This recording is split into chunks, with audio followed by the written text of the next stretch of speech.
Dear student, I am Tamanna Hussain from the Lifeline Coaching Center.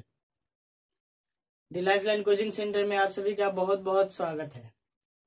पिछले video में हम लोगों ने क्लास 10th के मैथ का एक्सरसाइज नंबर 1.1 खत्म किया था। आज हम लोग उसके अगले एक्सरसाइज 1.2 पे चलेंगे। ठीक है, तो आइए देखते हैं एक्सरसाइज 1.2। इसमें हमें पढ़ना है अंक गणित का आधारभूत प्रमेय। ठीक है, हमें पढ़ना है क्या? अंक गणित का आधारभूत प्रमेय।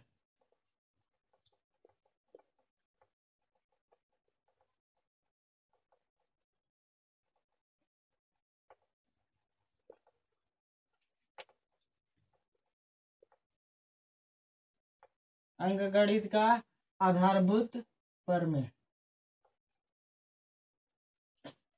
ये अंक गणित का आधारभूत प्रमेय क्या होता है?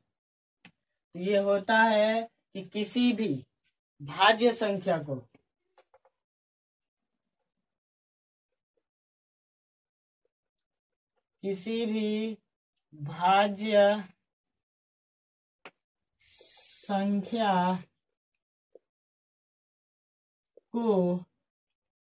अभाज्य संख्या के गुणनखंडों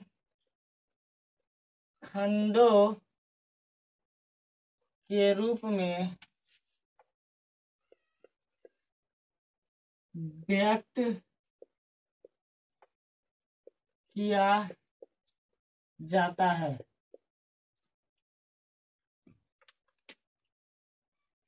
इन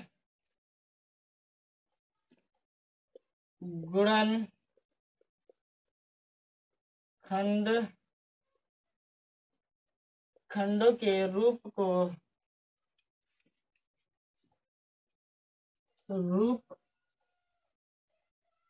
में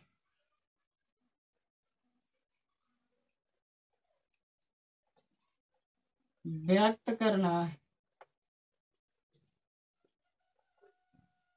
अंक गणित का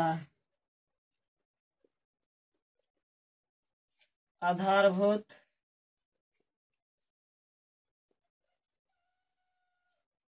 प्रमेय कहलाता है। तो किसी भी भाज्य संख्या को अभाज्य संख्या के गुणनखंडों के रूप में व्यक्त किया जाता है। इन गुणनखंडों के रूप में व्यक्त करना अंक गणित के आधारभूत प्रमेय कहलाता है। ठीक है, इस प्रमेय को याद रखेंगे। कभी कभी ये प्रमेय पूछा जाता है कि अंक गणित का आधारभूत प्रमेय क्या होता है, बताएं, या क्या होता है। ठीक है, तो अभाज्य गुणनखंड के रूप में व्यक्त करना अंक गणित का आधारभूत प्रमेय कहलाता है। अब हम आते हैं एक्सरसाइज पे।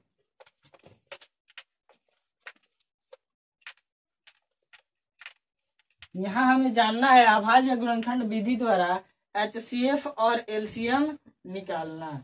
ठीक है, तो सबसे पहले हम जानेंगे कि अभाज्य गुणनखंड के रूप में भाज्य संख्या को कैसे व्यक्त किया जाता है। ठीक है, तो क्वेश्चन नंबर 1 है हमारा कि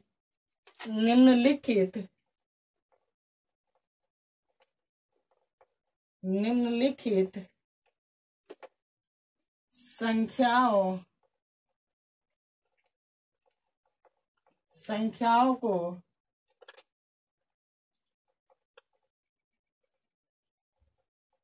अभाज्य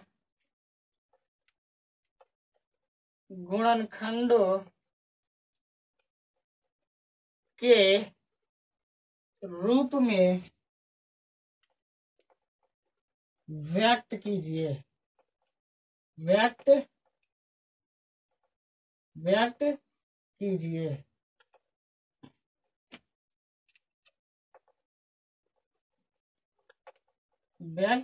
कीजिए। ठीक है, यहाँ हमें जानना है क्वेश्चन नंबर 1 में निम्नलिखित संख्याओं को अभाज्य गुणनखंड के रूप में व्यक्त करना है। क्वेश्चन ले लेते हैं। तो क्वेश्चन नंबर हम 1 ले लेते हैं। ठीक है, मैं 1 से 2 क्वेश्चन कराऊंगा, बाकी के क्वेश्चन आप अपने से करेंगे। ठीक है, तो क्वेश्चन नंबर 1 है हमारा 140, 140। इसका हमें अभाज्य गुणनखंड बनाना है। ठीक है, आइए अभाज्य गुणनखंड कैसे बनता है हम लोग बेसिकली तो जानते हैं, लेकिन देखते हैं यहाँ पे। ये देखिए, तो जिस संख्या का अंत में 0 हो वो तो 2 से डिजिबल होता है। ठीक है, तो ये 2 से डिजिबल है, तो 7 2 जा 14, 0 का 0। ठीक है, 2 से चला जाएगा 35। ठीक है, अब ये अंत में क्या आ गया, 5 आ गया, यानी ये अब किससे कटेगा जी, 5 से। तो 7 5 जा 35। ठीक है, अब 140 इजकल टू, इस गुणनखंड को ऊपर से नीचे की ओर लिखेंगे, 2 इंटू 2 इंटू 5 इंटू 7। इसको चाहे तो यहाँ पे पावर 1 है, यहाँ भी पावर 1 है। जब आधार समान तो घात जुड़ जाता है, यानी इसका घात जो हो जाएगा क्या हो जाएगा, 2 का पावर 2 इंटू 5 इंटू 7। ये हमारा आंसर हो जाएगा। ओके, इसी तरह से बाकी के क्वेश्चन आप करेंगे, और अगर नहीं होता है तो हमें कमेंट सेक्शन में बताएंगे, हम उसका सॉल्यूशन बताएंगे आपको। क्वेश्चन नंबर 3 देख लेते हैं, इसी का 1 नंबर का तीसरा नंबर क्वेश्चन। तीसरा नंबर क्वेश्चन है 3825 को किस में बदलना है जी, अभाज्य गुणनखंड के रूप में बदलना है। अभाज्य गुणनखंड के रूप में बदलने के लिए,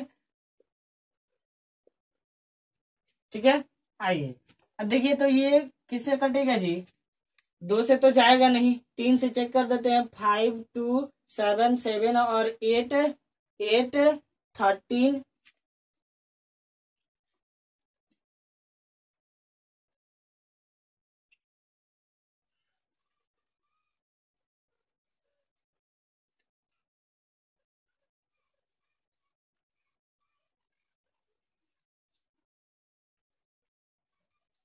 5 2 7 7 8 15 15 और 3 18। 18 जो है 3 के टेबल में आता है, अर्थात ये 3 से डिजिबल होगा। 3 1 जा 3, 3 2 जा 6, बचेगा क्या जी 2, 7 3 के 21, बचेगा क्या 1, 3 पंजे 15। अब देखिए, अब ये किससे कटेगा, तो 3 से कटेगा। ठीक है, 3 से कटेगा, तो आए 3 चौके 12, 3 दूनी 6, 3 पचे 15। ठीक है, अब ये किससे कटेगा जी, 5 आ गया, 5 2 7 7 और 4, 7 और 4 11, ये 3 से जाएगा नहीं, अब ये जाएगा 5 से। ठीक है, 8 पंजे 40, बचेगा 2 और 55 25। ठीक है, अभी भी ये कटेगा किससे जी, 5 से, तो 5 1 जा 5 5 5 1 जा 5, बचेगा 3, तो 7 5 जा 35। ठीक है, तो इस तरह से अब हमारा आंसर क्या हो जाएगा, 3825 का अभाज्य गुणनखंड क्या हो जाएगा जी, 3 इंटू 3 इंटू 5 इंटू 5 इंटू 17। इसको पावर के रूप में लिखे तो 3 का पावर 2 इंटू 5 का पावर 2 इंटू 17, ये होगा हमारा आंसर। ओके, चलिए आगे चलते हैं और क्वेश्चन नंबर 2 पे आते हैं। ठीक है, क्वेश्चन नंबर 2,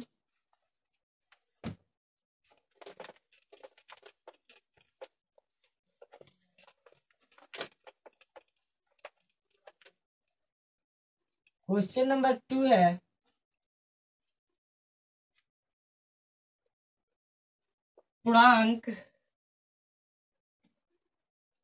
पूर्णांकों के निम्नलिखित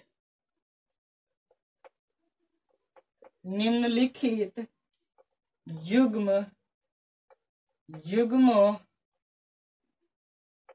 के HCF और LCM ज्ञात कीजिए। ज्ञात कीजिए तथा इसकी सत्यता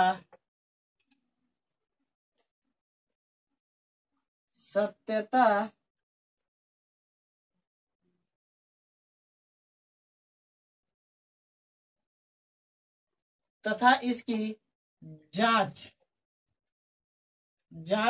कीजिए। जांच कीजिए कि दो संख्याओं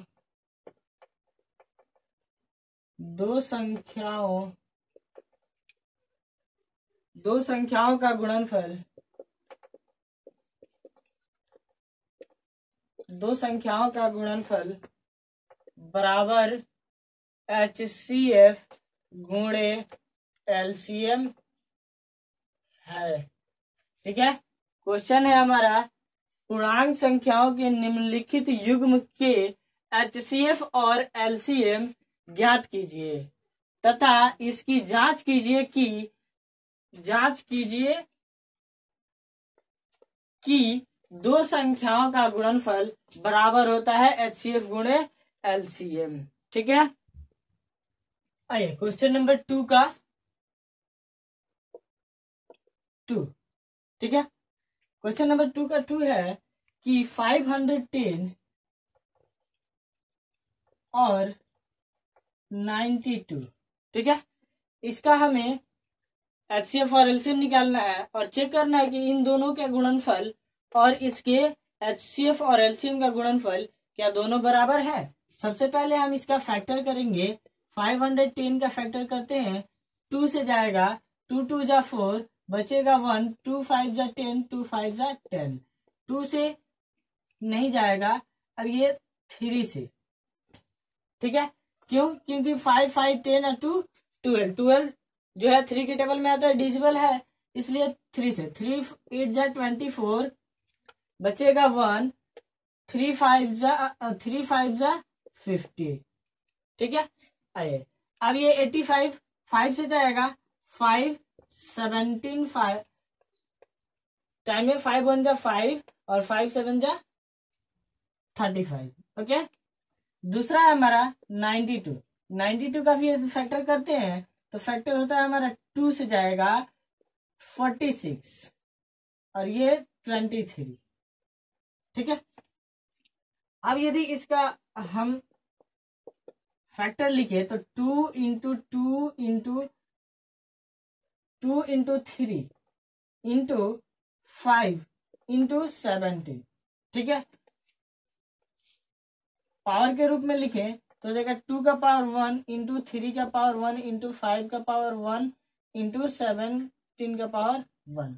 ठीक है, 92 को फैक्टर लिखे तो 2 इंटू 2 इंटू 23।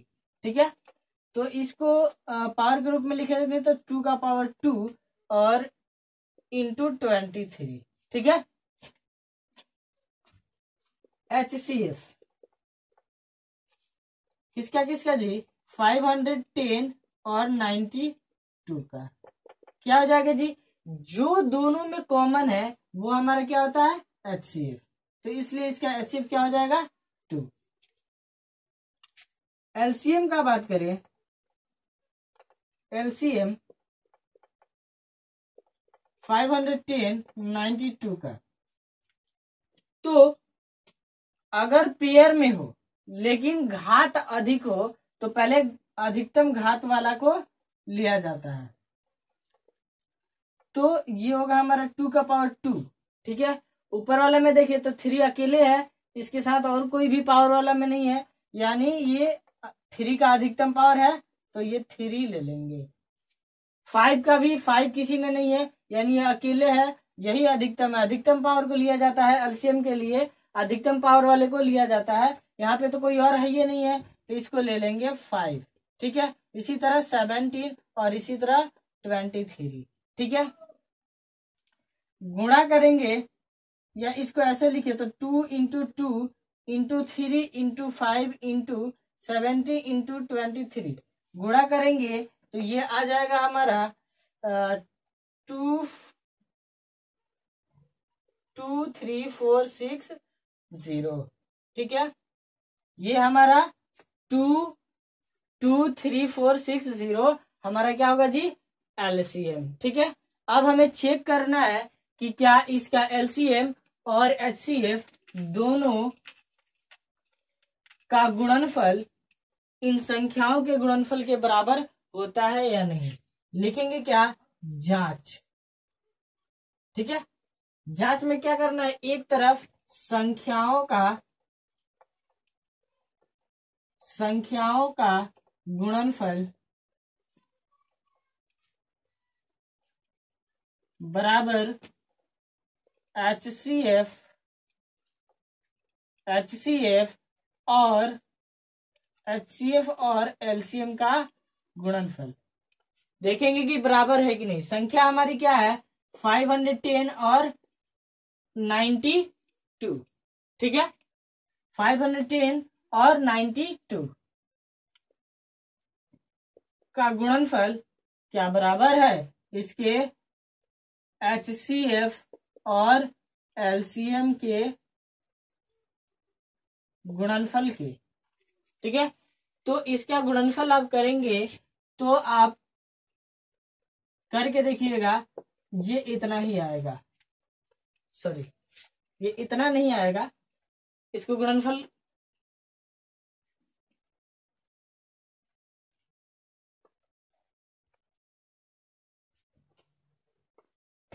तो गुणा कीजिएगा तो 2 0 0 2 6 जा 12 2 4 जा 8 और 1 9 2 3 जा 6 2 2 जा 4। ठीक है, इतना आएगा। 2 0 जा 0 2 6 जा 12 बचा 1 2 4 जा 8 और 1 9 2 3 जा 6 ठीक 2 2 जा 4। ठीक है, गुणा कीजिएगा 510 और 92 को तो ये इतना के बराबर आएगा। यदि बराबर आ जाता है तो कहेंगे कि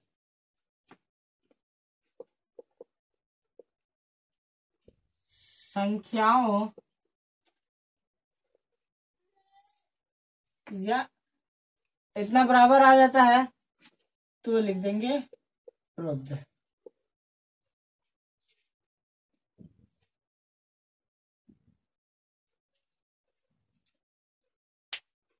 ओके, आते हैं हम नेक्स्ट क्वेश्चन पे। इसके बाद हमें करना है क्वेश्चन नंबर 3। क्वेश्चन नंबर 3 में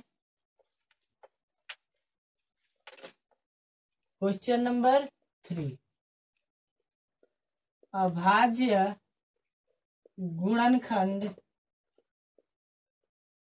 गुणनखंडों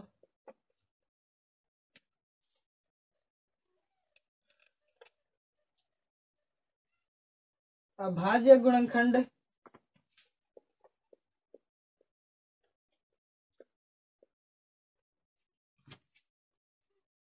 गुणनखंडन विधि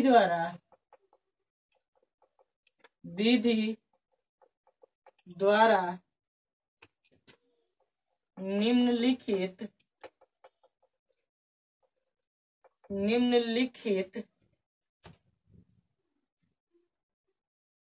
पूर्णांकों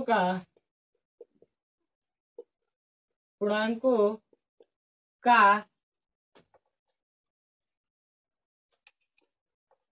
एचसीएफ और एलसीएम ज्ञात कीजिए।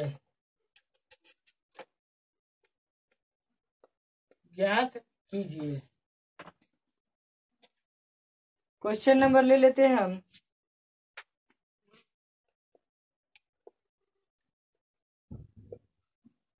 एक, ठीक है 12 15 और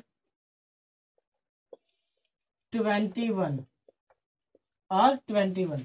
इसका हमें अभाज्य गुणनखंड विधि द्वारा HCF और LCM निकालना है। HCF और LCM निकालना है। तो सबसे पहले इसका फैक्टर करते हैं। तो ये हो जाएगा 2 6 जा 12, 2 3 जा 6। 15 का करते हैं, ये होता है 2 3 जा 15 का करते हैं तो होता है 3 5 जा 15, 5 1 जा 5। ठीक है। इसके बाद 21 का करते हैं तो ये होता है 3 7 जा 21, 7 1 जा 7। ठीक है। जैसे ही हम फैक्टर कर लेते हैं तो इसको सजाते हैं। 12 का फैक्टर हमारा क्या हो जाएगा जी, 2 इंटू 2 इंटू 3। पावर के रूप में लिखे तो 2 का पावर 2 इंटू 3। 15 को, ठीक है, 15 तो 3 इंटू 5, ठीक है, इंटू 1 कर दीजिए इसको, या 3 इंटू 5 रहने दीजिए। ओके। इसके पावर के रूप में लिखेंगे 3 1 जा 3, 5 1 जा 5 का पावर 5, 3 का पावर 1, 5 का पावर 1। ठीक है। इसके बाद 21 को हम लिखते हैं तो 3 इंटू 7, पावर के रूप में लिखेंगे 3 का पावर 1 इंटू 7 का पावर 1। ठीक है। HCF के लिए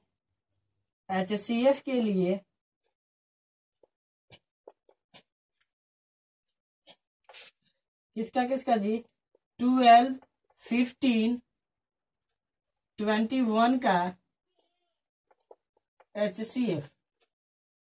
पिछले क्वेश्चन में बताया कि जो तीनों में हो, जैसे ये 3 जो है तीनों में है कॉमन। ठीक है। तो ये 3 हमारा क्या होगा जी, 12 15 और 21 का HCF होगा। ठीक है। LCM का बात करें, 12 15 और 21 का LCM के बात करें तो हम बोले कि किसी एक संख्या जिसका घात अधिकतम हो, सभी संख्याओं में देखेंगे, ठीक है, जिसका घात अधिकतम हो उसी को रखेंगे। जैसे कि यहाँ पे 2 का पावर 2 है, 2 और कहीं है नहीं, और 2 का पावर 2 है, यानी ये 2 रखेंगे। और यहाँ देख रहे हैं कि यहाँ भी 3 का पावर 1 है, 3 का पावर यहाँ भी है, 3 का पावर यहाँ भी है।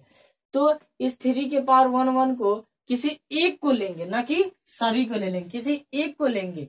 और कहे तो सब जगह तो बराबर ही है, तो किसी एक, अगर पावर में पावर अधिक होता, जिस 3 का पावर अधिक होता उस 3 को हम यहाँ पे रखते। अगर पावर सेम है तो किसी को भी रख सकते हैं। ओके। ऐसे ही 5 अकेले है, 7 अकेले है। ठीक है। इसको गुणा करें तो 420। तो इस तरह से इसका HCF 3 और LCM 420 हो जाएगा आंसर। ओके।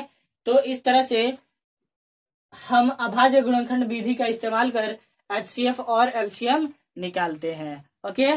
चलते हैं अगले क्वेश्चन की ओर। इसका बाकी क्वेश्चंस आप खुद करेंगे, अगर नहीं होता है तो कमेंट सेक्शन में बताएंगे, हम उसको करवाएंगे।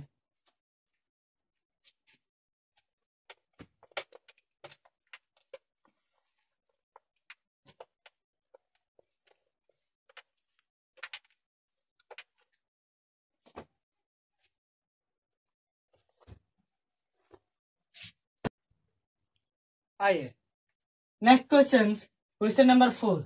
HCF 306, 657 बराबर 9 दिया हुआ है। ठीक है। LCM 306, 657 हमें ज्ञात करना है। ठीक है। तो इसके लिए एक फॉर्मूला हम लोग पढ़े होते हैं कि यदि HCF दिया रहे और LCM नहीं दिया रहे तो फॉर्मूला LCM निकालने के लिए होता है LCM बराबर दोनों संख्याओं का गुणनफल बटा HCF। ये फॉर्मूला होता है जब LCM ज्ञात करना हो, HCF दिया हो और LCM निकालना हो तो हमें फॉर्मूला लगाते हैं एलसीएम बराबर दोनों संख्याओं का गुणनफल बटा एचसीएफ। ठीक है, तो यहाँ पे इसका एचसीएफ हमें पता है, दोनों संख्याएं पता है। ठीक है, तो दोनों संख्याओं की जगह पे दोनों संख्या का गुणनफल, दोनों को गुणा कर दिए। ठीक है, उसके बाद एचसीएफ क्या है जी 9, 9 से हम इसमें डिवाइड कर देंगे। देखिए तो कुछ काट पीट कीजिए इसमें, तो ये हो जाता है 3, 3 3 जा 9, ये 3 से करते हैं तो 1 0 और 3 2 जा 6। ठीक है, अब ये 3 से कट सकता है फिर से, तो 3 3 जा 9, बचेगा 1, 3 4 जा 12।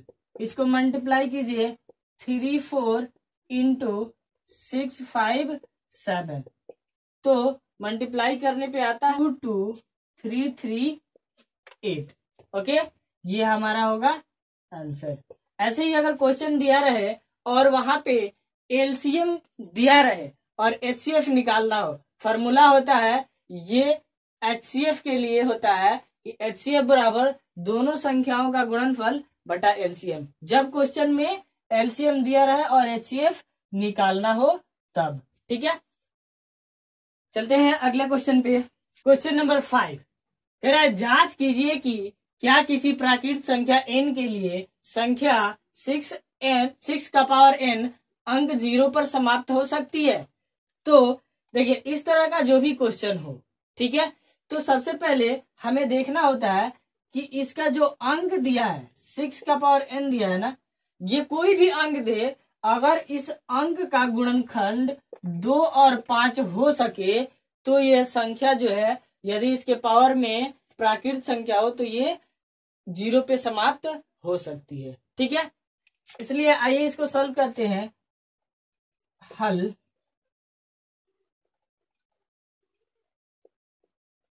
प्रश्न से संख्या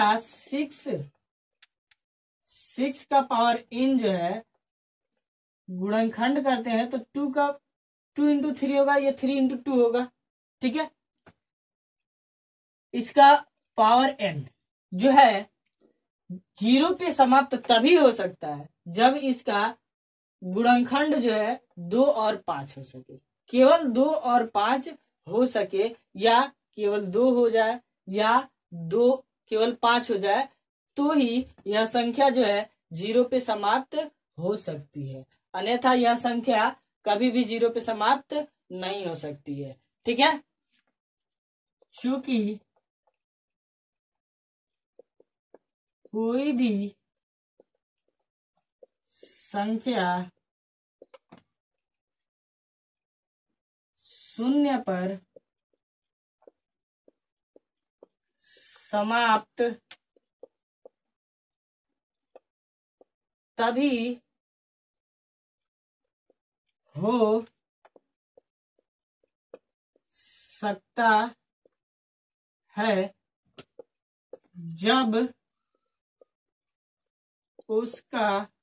जब उस संख्या का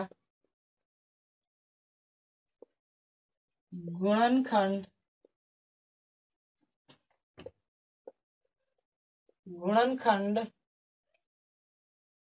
2 गुणे 5 का पावर n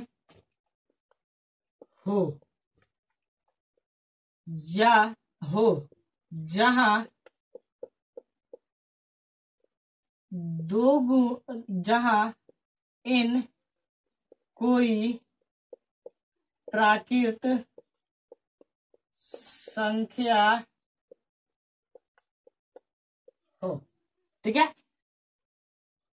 कोई भी क्वेश्चंस ऐसा है तो ये याद रखिए, क्योंकि कोई भी संख्या 0 पर तभी समाप्त हो सकता है जब वह उस संख्या का गुणनखंड 2 गुणे 5 का पावर n हो, जहां n कोई प्राकृत संख्या हो, तब जाके जो है वह संख्या 0 पे या 0 पे समाप्त हो सकती है। ओके, क्वेश्चन नंबर 6 व्याख्या कीजिए कि 7 इंटू 11 इंटू 13 प्लस 13 और 7 into 6 into 5 into 4 into 3 into 2 into 1+5 भाज्य संख्या क्यों है। ठीक है, आइए प्रश्न से, प्रश्न से देखिए, मैं एक को बनाऊंगा, इस वाला को मैं बना देता हूं और इस वाला को जो है आप अपने से ट्राई करेंगे। ठीक है, तो प्रश्न से, प्रश्न है हमारा 7 इंटू 11 इंटू 13 प्लस 13 क्या ये भाज्य संख्या क्यों है, ये हमें व्याख्या करना है। ठीक है, तो देखिए, तो इसमें कुछ कॉमन है जी, कॉमन है क्या 13।